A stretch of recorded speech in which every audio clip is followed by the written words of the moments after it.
What if I told you that time was never meant to rule us, but to serve us? That buried within the teachings of Christ lies not just a message of salvation, but a secret map for bending the flow of reality itself. For centuries, mystics whispered that when Christ spoke of the kingdom of heaven, he wasn't pointing upward, but inward, to a realm beyond linear time, where past, present, and future fold into one eternal now.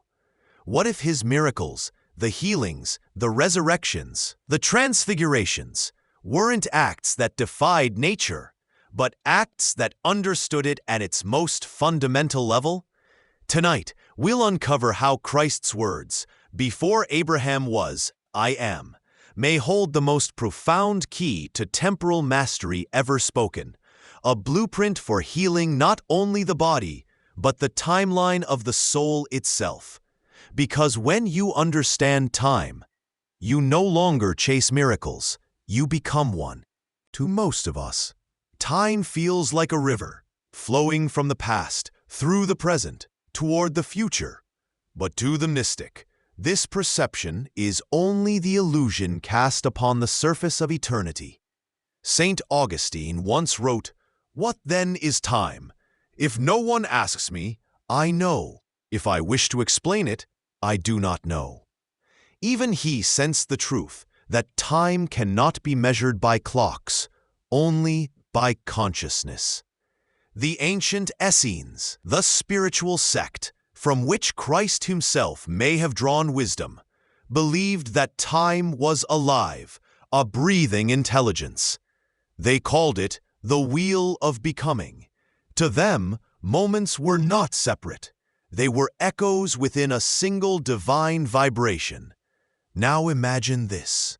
Every thought, every emotion, every prayer you have ever uttered still exists, suspended in that field.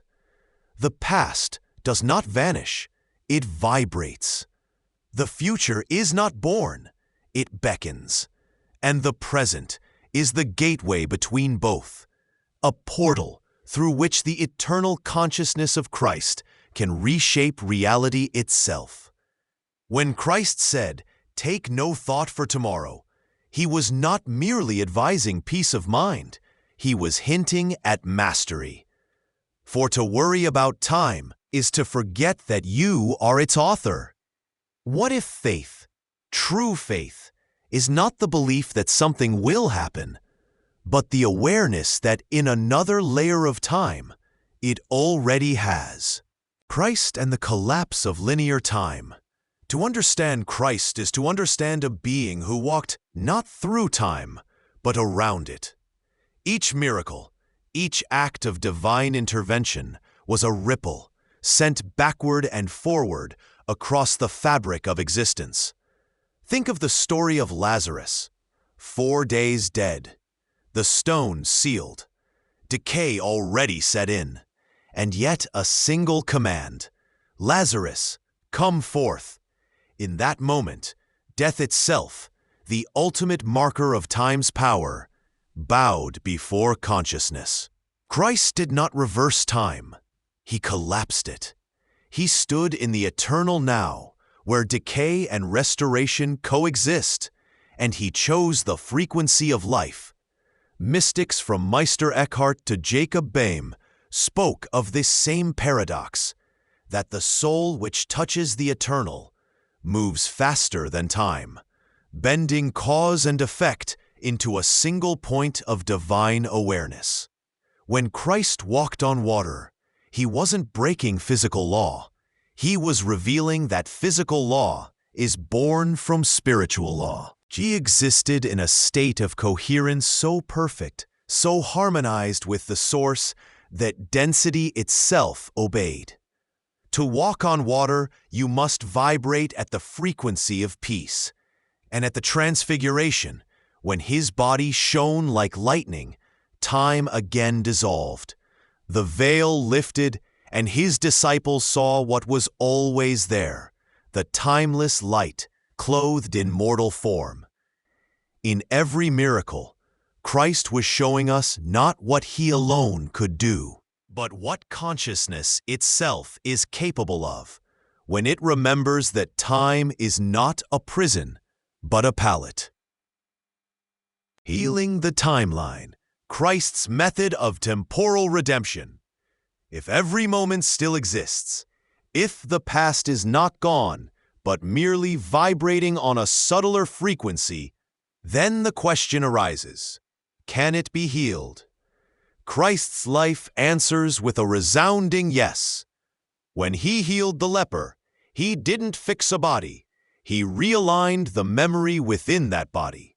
He touched the vibration that believed in separation and replaced it with the remembrance of wholeness. Modern mystics like Neville Goddard and Florence Scovel Shinn spoke of this same secret in simpler terms. Assume the feeling of the wish fulfilled, Neville said, for in consciousness, what you feel now becomes your past and future simultaneously. Christ taught this long before when he said, "When you pray, believe that you have received it and it will be yours." To heal your timeline, you must do the same. First, close your eyes and see the wound, the regret, the failure, the betrayal. Then, instead of trying to erase it, enter it. Breathe into that moment as if it's happening now, because in truth, it still is. Now call upon the Christ consciousness within you, the eternal I Am.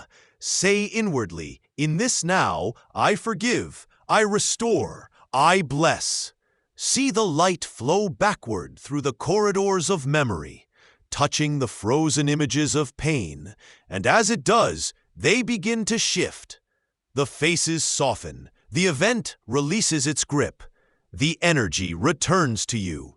This is temporal redemption, not escaping time, but rewriting the story within it. Christ never healed from the outside. He healed from the eternal center, where all stories are still being written. And when you enter that center, you too become the author. Brief silence, only the soft hum of resonance remains. But what happens when the healed self begins to ripple forward, changing not only the past, but the future still forming ahead? The future, already remembered, living as a timeless being. What if the future isn't waiting to happen, but waiting to be remembered? Every possible path, every version of you already exists, shimmering in the quantum field of divine potential. And consciousness, like a compass, points toward the one you align with through feeling and faith. When Christ said, "I and the Father are one," he was declaring unity with the source of all timelines, the Alpha and the Omega, the beginning and the end. He didn't foresee the future. He stood in it as one who remembered his origin beyond time. The key lies in that one eternal phrase, I am. It is not I was, nor I will be. It is the declaration of existence beyond sequence. Each time you affirm, I am healed, I am guided, I am whole, you are not speaking to the future. You are pulling that reality into the now. Physicists like David Bohm spoke of an implicate order, a hidden layer of reality where everything that ever was or will be already exists in potential. The mystics called it the kingdom of heaven. Christ said it simply, the kingdom is within you. To live as a timeless being is to become conscious of that inner kingdom, to move through life not as a victim of unfolding events, but as a composer of divine orchestration. So the next time you face uncertainty, pause, close your eyes, and ask, what version of me already lives in peace beyond this? Then breathe, feel, and step into that timeline as if it were already true, because somewhere in eternity, it already is. You were never meant to be a traveler through time. You were meant to be its master. And Christ's life was the map, not to escape the world, but to remember who authors it. Time bends to love, and love, the pure awareness of I am, is eternal. You have traveled through eternity tonight, not outward, but inward, through words, symbols, and whispers from the eternal Christ consciousness that lives in you. But wisdom, no matter how luminous, must find form in daily life. So how do we live this truth? How do we practice the art of time mastery, not as a miracle worker, but as a conscious being in rhythm with eternity? First, begin each day in sacred stillness. Before you open your eyes, speak quietly within. I am the timeless presence observing all moments unfold. This single awareness shifts you from reacting to creating. Second, when regret or fear arises, don't fight it. Instead, breathe into it and imagine that emotion as a thread leading you back to an old moment still vibrating in your field. Touch it with compassion. Say, in the name of Christ within, I bless this moment. Feel how the tension softens, how time itself exhales. Third, speak your reality in the present tense. Never say, I will be healed. Say, I am healed. Not, I hope to find peace, but I am peace. Each phrase is a seed planted in the timeless soil of consciousness, and in that soil, creation responds immediately. And finally, remember what Christ demonstrated, that the true miracle is not bending time for your desires, but remembering that you were never bound by it. The saints and mystics knew this secret.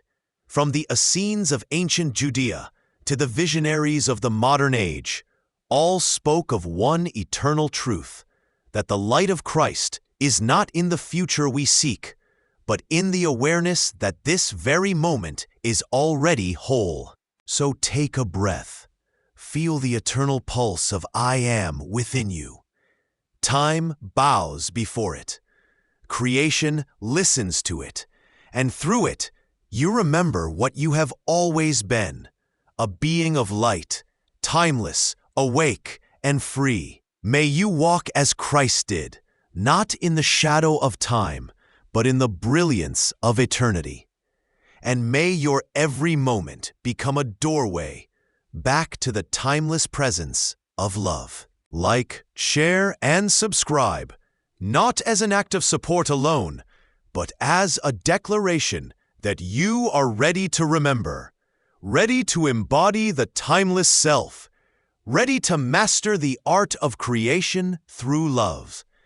And in the comments below, share what moment in your life you would choose to bless if you could step beyond time right now. For as you speak it, you begin to transform it. Until we meet again in the next unveiling, walk gently, live presently, and remember, the Christ within you is not waiting for time. It is time that waits for you.